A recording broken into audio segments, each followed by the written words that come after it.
You are sitting at a table. Maybe it is a corporate strategy meeting. Maybe it is a tense family dinner. You present a calm, undeniable fact that gently contradicts the group's chosen narrative. You do not raise your voice. You just state reality, and you watch the room freeze. The polite smiles vanish, the tension spikes, and suddenly, you watch logic completely evaporate from the eyes of the people you thought you knew. You walk away feeling exhausted, wondering why your airtight argument failed to land. Here is the quiet, unsettling truth that polite society desperately wants to keep hidden from you. You did not fail to persuade them. You just misunderstood what kind of creature you were talking to. This video is for those of you who are tired of playing a rigged game. You have spent years of your life exhausting yourself, trying to be reasonable in an unreasonable world. You gather evidence, you refine your tone, you read books on communication, and you carefully construct your arguments. You operate under the assumption that if you can just find the right combination of words, the other person will finally see the light. You believe that human beings naturally gravitate toward the truth. They do not. They gravitate toward whatever keeps them safe, comfortable, and accepted by their peers. In a world of noise, your desire to be understood is being used against you as a weakness. Over 2 centuries ago, the philosopher Arthur Schopenhauer sat in empty lecture halls while the masses flocked to hear comforting, popular illusions. He watched intelligent people eagerly surrender their minds to the crowd, and he realized something that modern neuroscience is only just now beginning to prove. He realized that the human mind is entirely misunderstood. From childhood, you are sold a very specific, very flattering lie about how human beings operate. You are taught that the human mind functions like a pristine courtroom. Evidence is presented. Arguments are weighed on the blind scales of reason. Logic is applied, and eventually, a rational verdict is reached. We call this verdict an opinion. Because of this flattering lie, you genuinely believe you are the author of your own beliefs. You look at your worldview and you tell yourself a story. You surveyed the landscape of ideas. You applied your rigorous intellect, and you selected the positions that survived your brilliant scrutiny. This belief, that your beliefs are your own, is the greatest, most devastating con your brain has ever pulled on you. The mind is not a courtroom searching for the truth. The mind is a highly paid public relations firm, hired to aggressively defend whatever the ego has already decided it needs to survive. Schopenhauer observed that people do not adjust their opinions to match the evidence. They violently adjust the evidence to match their opinions, and when the evidence absolutely refuses to bend, they simply close their eyes and stop seeing it. You have been walking around treating opinions as if they were intellectual conclusions, when in reality, they are something much darker and much more primal.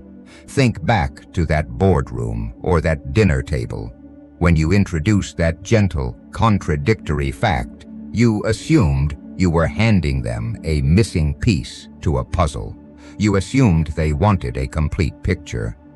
You treated them like rational actors, but you were not introducing a fact. You were introducing a threat. You were taking a sledgehammer to the fragile architecture of their identity. When you try to use logic on a person who is acting out of psychological self-preservation, you are bringing a calculator to a knife fight.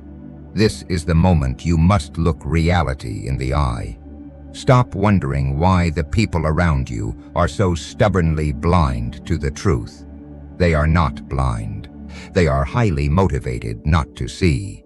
Schopenhauer saw that most people do not possess opinions. Opinions possess them. They are occupied territories, filled with the borrowed thoughts of their environment. This brings us to a lethal realization, a rule of human nature you must engrave into your mind if you want to navigate this world with power and detachment. An opinion is not a thought. It is a uniform. You thought you were debating an idea, but you were actually trying to talk them out of the uniform they wear to belong to their tribe. No wonder they looked at you with such sudden, disguised hostility. You were threatening their social survival. As long as you continue to treat human discourse as a search for truth, you will remain frustrated, easily manipulated, and constantly drained of your energy. You will be the one pacing the floor at 2 a.m., rehearsing arguments in your head while the person you were arguing with is sleeping soundly, completely unbothered by the facts. Your exhaustion ends today. We are taking human opinion and placing it firmly on the autopsy table. We are going to dissect the unspoken rules of power dynamics and the psychology of control that govern every conversation you have. You are going to learn how to stop wasting your breath on people who are pretending to be asleep, and how to use silence as a weapon in a world obsessed with making noise. You will stop being a victim of other people's irrationality and start seeing the matrix of human behavior for exactly what it is. But to truly stop wasting your breath and to step out of the illusion once and for all, you must understand exactly what happens inside the human body the moment a belief is challenged. We left off realizing that opinions act as uniforms for tribal belonging. But to truly understand why people will fight to the bitter end over a simple fact, you have to look past the mind and focus entirely on the body. Watch the physical anatomy of a disagreement the next time you dare to challenge someone's established worldview. Look closely at the colleague across the table when you suggest a flaw in their project timeline, or the family member whose political prediction you quietly dismantle with a single, verifiable statistic. Do not listen to the words they use to respond. Watch their biology. The jaw tightens, grinding almost imperceptibly.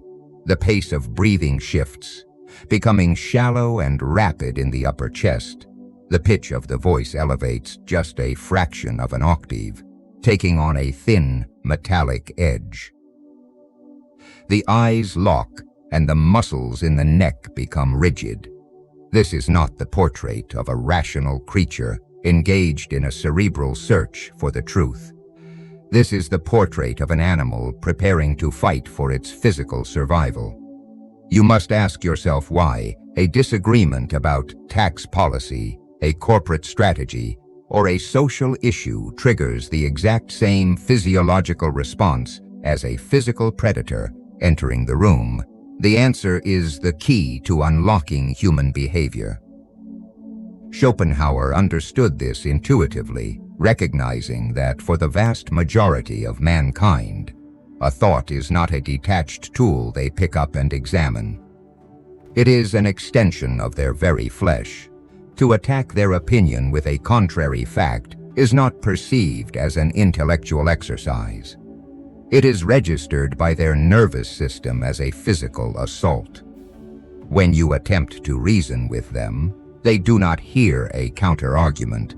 They hear an intruder kicking in the front door of their identity. An opinion is not a cognitive conclusion. It is a load-bearing wall of the ego. Most people do not build their identities carefully, brick by brick, using logic, self-awareness, and rigorous testing. Instead, their identity is cobbled together hastily, built out of whatever beliefs, prejudices, and assumptions happen to be lying around in their environment. These unexamined opinions are the scaffolding holding up their entire sense of self. If you pull out one brick, if you successfully prove that one of their core opinions is objectively false, the entire structure of their identity risks a catastrophic collapse. Therefore, the ego enlists the autonomic nervous system as its personal bodyguard. It shuts down the analytical, reasoning centers of the brain and activates the primitive threat detection centers. The mind goes dark and the armor goes on. This is where your strategy of using logic becomes your greatest liability. When you present a flawless, airtight argument to an emotional, opinionated person, you are fundamentally misreading the battlefield. You believe you are sitting across a chessboard, moving pieces of evidence toward a checkmate. They believe they are fighting off a home invasion. This is why facts never persuade the crowd. Facts are perceived as bullets. The harder you push your evidence, the thicker their biological armor becomes. It is a psychological mechanism that modern researchers call the backfire effect, but the mechanics of it have been observable for centuries. The more you try to show them they are wrong, the more fiercely their brain rewards them for clinging to the lie. Their mind will twist the evidence, distort your words, and hallucinate logical fallacies just to neutralize the threat you pose to their equilibrium. Once you internalize this reality, you will never look at an angry, argumentative person the same way again. The anger you see in the boardroom, in the university lecture hall, or in the comment sections of social media is not a manifestation of strength. It is a distress signal of profound fragility. The loudest, most aggressive person in the room is simply the one whose identity is in the most immediate danger. When someone snaps at you for questioning their narrative, they are not displaying intellectual dominance. They are bleeding out emotionally. Viewing them through this lens of clinical detachment gives you immense power. You stop taking their hostility personally, and you stop wasting your own energy trying to penetrate armor that is designed to be impenetrable. You begin to look at highly opinionated people as biological machines reacting predictably to stimuli, rather than as rational agents capable of independent thought. Contrast this frantic defense with the behavior of someone who actually understands the game. The man who holds a truly examined position holds it lightly. He has traveled to the absolute bottom of his belief, tested its foundation, and knows exactly what it is made of. He can walk away from it tomorrow if better evidence arrives, because his identity is not tethered to being right. He treats an opinion like a rented vehicle, useful for the journey, but easy to abandon when it breaks down. But the person who absorbed their opinions without thinking will defend them with a terrifying, mindless ferocity. They grip their borrowed beliefs with white knuckles precisely because they know, on a deep subconscious level, that there is nothing solid beneath their feet. The intensity of their defense is the exact measure of their internal uncertainty. Look at the modern dating market, where people list their rigid political and social opinions on their profiles like a resume of their morality. They are not looking for a partner. They are looking for a mirror to validate the armor they wear. Look at the workplace, where a critique of a marketing strategy is treated as a character assassination. People are walking around as exposed nerves, desperate for the environment to confirm the beliefs they never actually chose. In the modern arena, whether you are navigating office politics, the dating market, or social hierarchies. This knowledge is your primary advantage. When you encounter someone furiously defending a position, you do not engage. You do not bring your evidence. You let them exhaust themselves against their own armor. You observe their physiological panic. You recognize it for the weakness it is, and you remain perfectly still. You realize that winning an argument against someone fighting for their ego is a worthless victory. The true victory is retaining your own clarity while they drown in their delusions. You can now see the biological machinery at play. You recognize that an opinion is merely protective armor assembled hastily to shield a fragile ego from the terror of being wrong. But if an opinion is just a suit of armor, and if most people lack the self-awareness to forge it themselves, we are forced to ask a much darker question. Who fitted them for this armor while they were not paying attention? But if an opinion is just a suit of armor, and if most people lack the self-awareness to forge it themselves, we are forced to ask a much darker question. Who fitted them for this armor while they were not paying attention? Consider the modern phenomenon of viral social media outrage, or the synchronized campus protests that seem to erupt overnight. One day, a complex geopolitical conflict or a deeply nuanced piece of social legislation is completely unknown to the general public.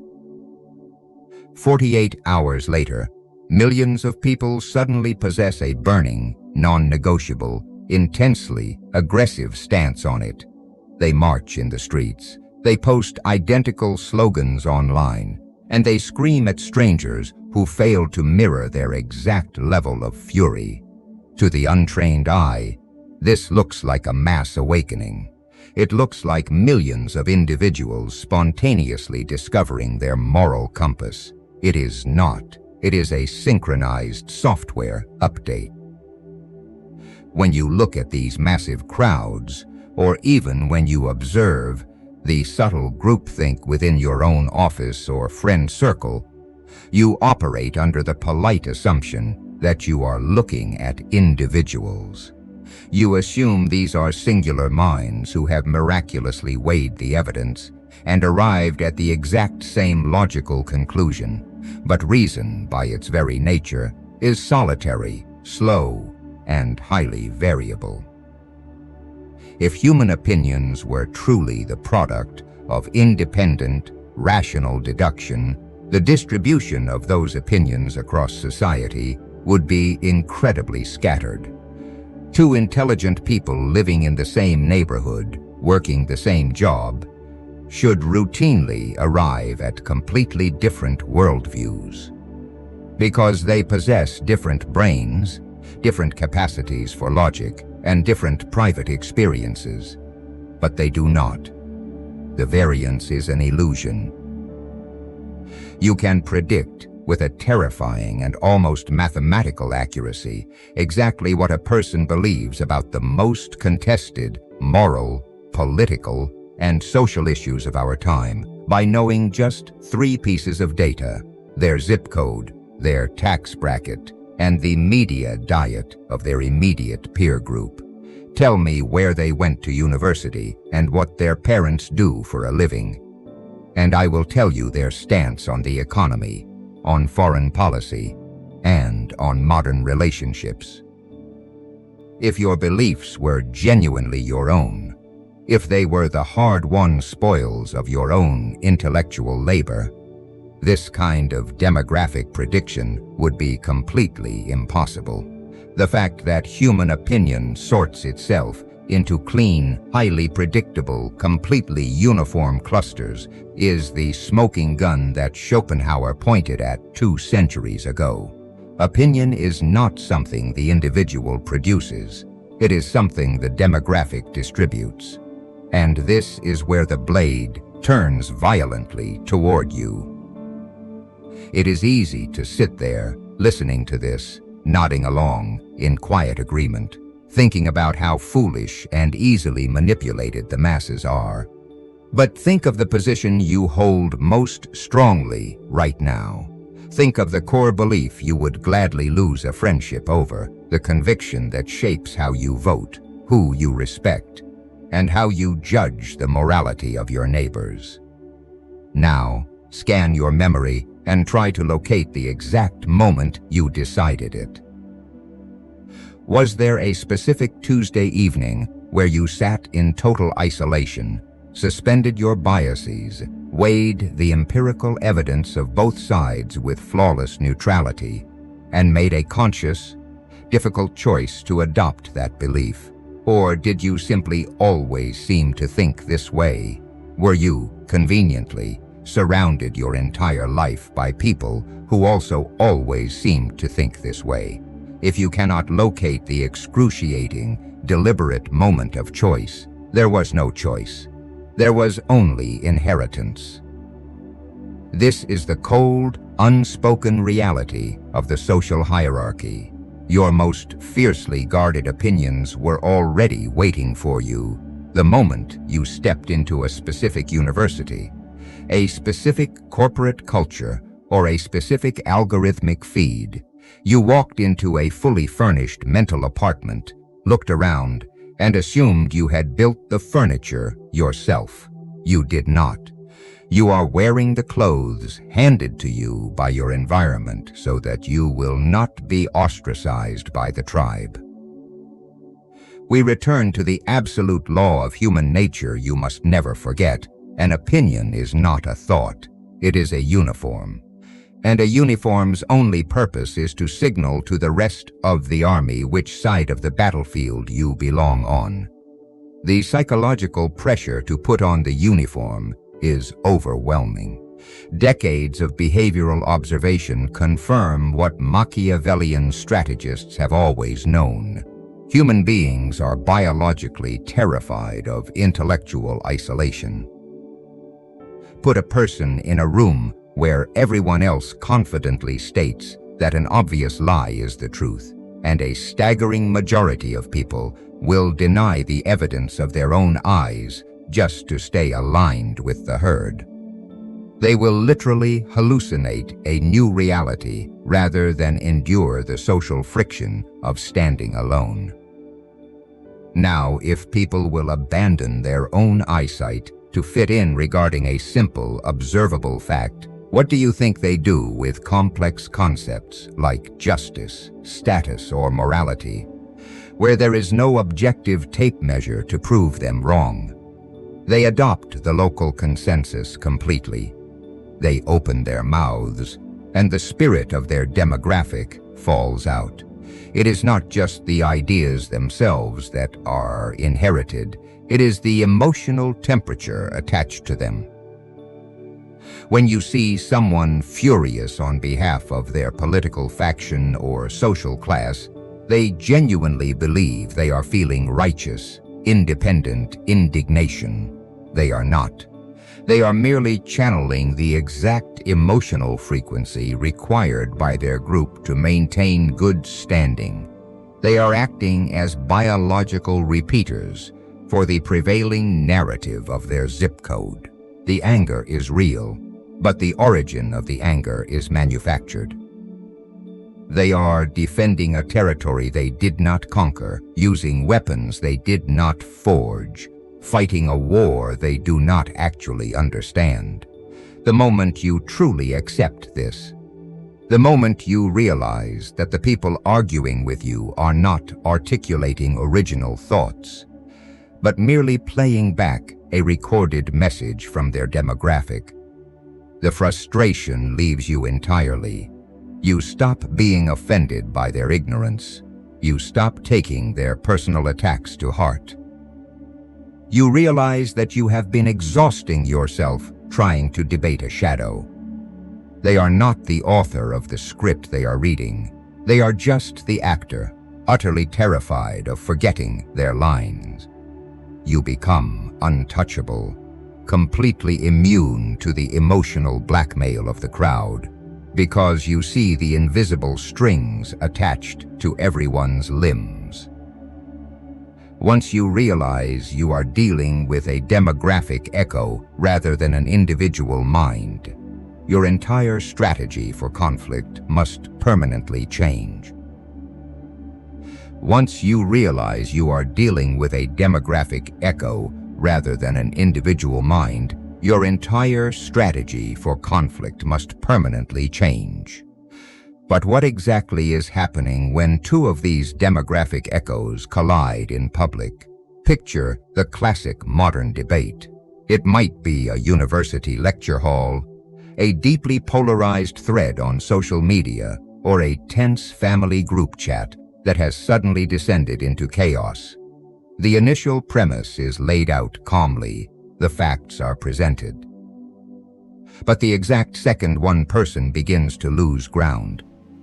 On the evidence, you watch the rules of engagement spontaneously mutate. They shift the goalposts so rapidly it makes your head spin. They suddenly find a reason to attack the opponent's character instead of the claim. They deploy emotionally radioactive words to reframe a completely neutral observation as a moral atrocity. You have watched this happen 1,000 times.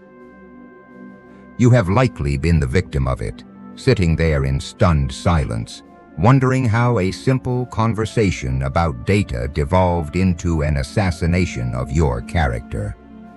In the past, you might have felt a sense of naive superiority, assuming your opponent simply lacked the intelligence to grasp your logic. But you are misreading the room once again. They are not failing to reason. They are successfully playing an entirely different game. In 1831, Arthur Schopenhauer was writing a manuscript so deeply cynical about human nature, so brutally honest about the mechanics of social interaction, that he kept it locked in his desk drawer. He refused to publish it in his lifetime, perhaps afraid of what it revealed about the respectable society that surrounded him. The book was called The Art of Being Right. It was not a noble philosophical guide on how to collaboratively uncover the truth. It was a cold, forensic catalog of the dark tactics, the manipulative tricks, and the Machiavellian sleights of hand that people use to appear victorious in an argument, regardless of what the facts actually say. Schopenhauer documented how people will deliberately exaggerate your position, creating a grotesque, easily destructible caricature of your belief, so they can attack the phantom instead of dealing with your actual point. He noted how they will suddenly ask a relentless, chaotic barrage of questions to disorient you, not because they are seeking answers, but to manufacture the visual illusion that you are on the defensive. He watched people switch the topic the precise second they felt the factual ground giving way beneath their feet. He saw them appeal to the blind authority of a crowd to overwhelm the quiet, undeniable voice of a single piece of evidence. And when all else fails, when the corner is too tight and the logic is inescapable, he noted that they will descend into raw, vicious personal insult. They do this, hoping that by discrediting the speaker, the audience will magically forget the argument entirely. Reading Schopenhauer's catalog today is a deeply uncomfortable experience, because the realization arrives slowly and then all at once you have used these tactics. And they have been used against you relentlessly by people who claim to love you, by colleagues who claim to respect you, and by leaders who claim to represent you. We are forced to ask why. Why do we instantly abandon logic and resort to these dark, combative strategies the moment we feel intellectual pressure?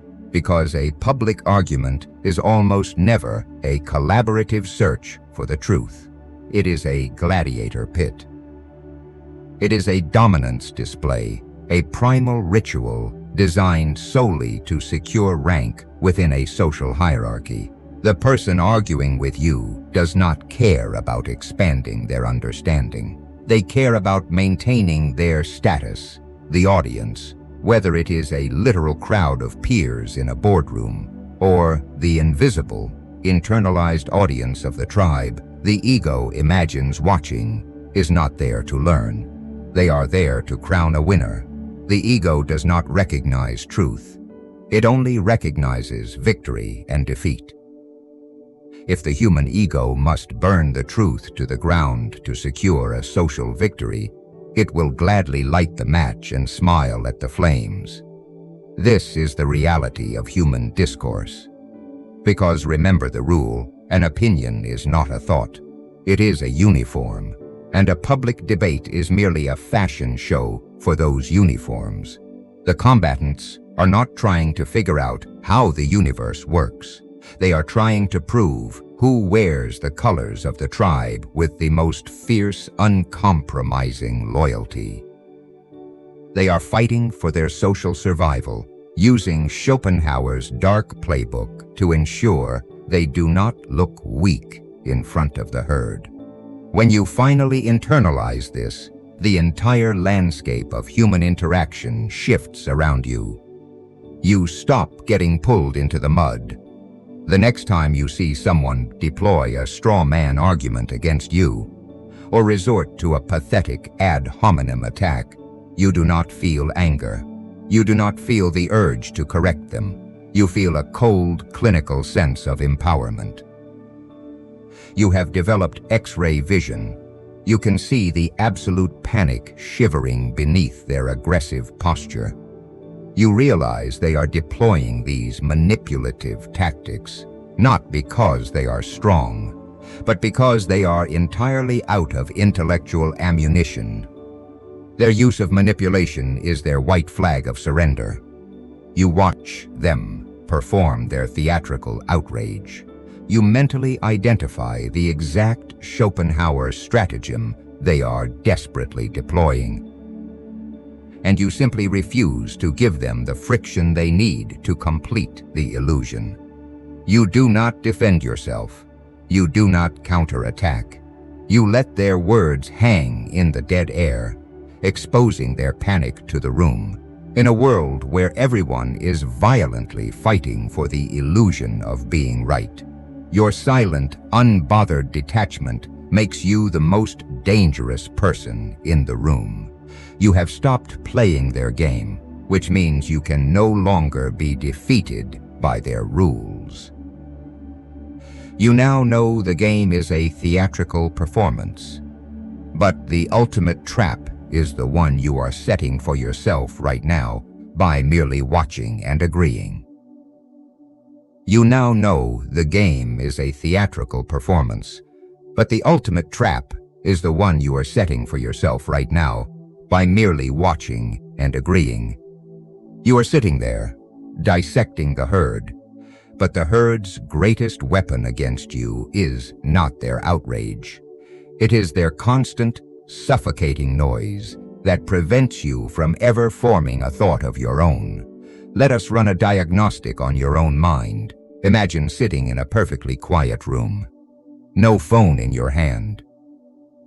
No screens glowing in your periphery, no podcast or music playing in the background to mask the weight of the silence. How long can you endure that emptiness before a low-grade panic sets in? For most modern people, the answer is terrifyingly brief. Less than 90 seconds. The moment you feel the friction of an unresolved question. The moment you experience a flicker of boredom, anxiety, or existential doubt, your hand instinctively reaches for a device. You have been conditioned to be utterly terrified of sitting with an unformed thought. The modern environment has engineered this terror deliberately, because an empty mind is a mind that might actually generate something original. And the herd does not want original, it wants compliance. Every time you face a complex decision, An algorithm is there to suggest how people just like you have decided. Every time a major geopolitical event or cultural shift occurs, a commentator is instantly available to hand you the correct, pre-packaged emotional reaction. Your mind has not been asked to do its actual, uncomfortable work of original generation in years, possibly decades. Schopenhauer warned us about this precise danger long before the internet existed. In one of his most blistering essays, he turned his blade on the educated class, the people who read constantly and pride themselves on being highly informed. He wrote that when we read, another person thinks for us. We merely repeat their mental process. He observed that a mind crowded with other people's conclusions is not a thinking mind at all. It is a chalkboard so densely covered in old writing that nothing new, nothing fresh can ever be written on it. You likely believe your worldview is your own, but it is highly probable that it is just a greatest hits compilation of the journalists, influencers, professors, and content creators you have passively absorbed. The exposure has been so total, so continuous, that these borrowed thoughts now fit your body perfectly. The seams are invisible from the inside. You are not a thinker. You have become a high-quality storage device for the crowd's conclusions. There is a brutal test you can run on yourself to verify this. Pick the opinion you hold with the most unshakable conviction. Now, try to defend it out loud in an empty room without quoting anyone. You are not allowed to reference a book, a study, a podcast, a documentary, or a recognized expert. You must build the argument from the ground up, using only your own deeply observed personal experience and your own raw logic. Most people attempting this discover something chilling within the first minute. They cannot do it. The opinion they thought was made of iron immediately disassembles into a handful of vague citations and emotional reflexes pointing nowhere. The opinion was never theirs. It was just a uniform they put on so long ago they forgot what their actual skin looks like. So how do you break the programming? If most opinions are worthless, inherited uniforms designed for social combat, what is your counter move? The alternative is the hardest, coldest path of all, the strategic weaponization of your own silence. True power lies in consciously stripping off the uniform. The next time a controversy erupts at work, the next time your social circle demands you take a rigid stance on a topic you have not ruthlessly and independently investigated, you do something radical. You remain completely silent. If pressed, you look them in the eye and state, calmly, that you do not know enough to have an opinion yet. To the desperate, ego-driven herd, this looks like weakness. They will pressure you. They will try to shame you for not performing the mandatory tribal outrage. They will demand to know whose side you are on. But internally, this is an act of supreme dominance. You are refusing to wear their cheap armor. You are refusing to step into the gladiator pit just because they rang the bell. You must begin to treat opinions not as permanent identities, but as temporary tools. A master carpenter does not fall in love with his hammer. He uses it to build, and if the handle breaks or a better tool is invented, he discards it without a flicker of sentimentality. You must do the exact same thing with your beliefs. The mark of a truly formidable mind is not the unyielding strength of its convictions, but the speed and grace with which it can abandon a flawed one. When you stop being your opinions, a miraculous shift occurs in your daily life. The people around you completely lose the ability to wound you with their disagreement. You cannot be cut by a knife aimed at armor you are no longer wearing. When a colleague tries to bait you into an argument, or a family member tries to insult your perspective, you do not feel the biological panic we dissected earlier. Your jaw does not tighten. Your heart rate does not spike. You just watch them. You observe their physiological distress with cold, clinical detachment. You become untouchable. You offer no surface area for the crowd to attack because you are no longer defending a fragile ego. This is the ultimate Machiavellian detachment. While everyone else is exhausting themselves in the arena, bleeding out over borrowed beliefs and fighting for the approval of strangers, you are standing in the shadows, perfectly calm, conserving your energy. You listen to the noise of the world, you analyze the power dynamics at play, and you keep your own counsel. You allow yourself to exist in the heavy, quiet discomfort of not knowing, because it is only in that quiet, empty space, the space where the crowd's voice finally fades, that a genuinely original thought can take root. You reclaim your mental territory. You will leave this video and step back into a world of endless noise, but you will never hear it the same way again. You will leave this video and step back into a world of endless noise, but you will never hear it the same way again. Yet, inside this newfound clarity lies the most lethal trap of all, one that perfectly captures those who think they have outsmarted the game. Right now, there is a very specific type of person watching this video who feels a deep, comforting sense of validation. They have listened to the anatomy of the herd, they have nodded at the clinical dissection of human bias, and they are currently thinking, exactly. This is what everyone else does. This is why the masses are so foolish. Thank God, I am not like them. If that exact thought just crossed your mind, you are in the most immediate danger of anyone listening. You have just committed the ultimate act of intellectual self-sabotage. The moment you believe you have permanently stepped outside the delusions of the crowd, you have simply built a more sophisticated, exclusive cave and locked yourself inside it. You have taken off the uniform of the masses only to immediately put on the uniform of the enlightened outsider. It is the exact same biological mechanism, just wearing a different mask. The ego loves nothing more than the intoxicating, isolating feeling of superiority. Schopenhauer saw this clearly. The most utterly worthless opinions a person can ever hold are the ones they hold with absolute, unquestioned confidence, including the opinion that they have successfully transcended the psychological flaws of being human.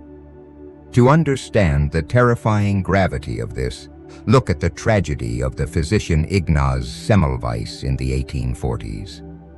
Semmelweis was working in a prestigious Vienna hospital when he noticed a horrifying statistical anomaly. Women giving birth in the clinic staffed by highly educated, aristocratic doctors were dying of a brutal infection at vastly higher rates than women in the adjacent clinic staffed by working-class midwives. Semmelweis applied rigorous, cold logic. He ran the variables and discovered a gruesome reality. The doctors were routinely walking directly from the autopsy tables, where they handled diseased corpses, straight into the maternity wards. They were carrying microscopic death on their hands. Semmelweis instituted a strict hand-washing protocol using a chlorine solution, and the mortality rate plummeted instantly. The evidence was irrefutable.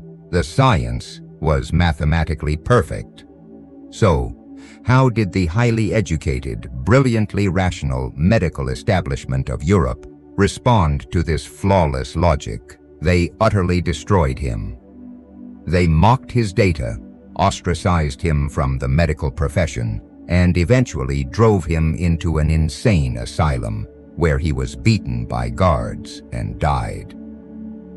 We look back at those Victorian doctors today and we call them arrogant fools. But they were not fools. They were credentialed, intelligent men acting out the exact psychological defense mechanisms we have been dissecting.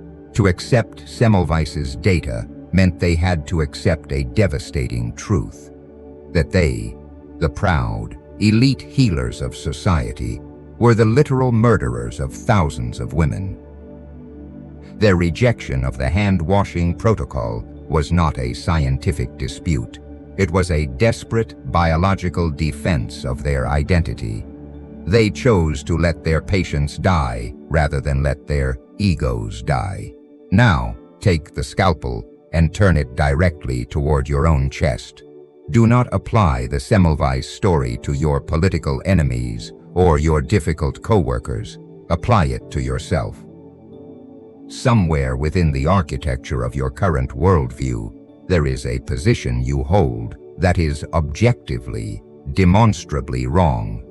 It might be catastrophically wrong. It could be a deeply held moral judgment about someone in your past, a political certainty you inherited from your family, or a stubborn narrative about why you are stalled in your own career.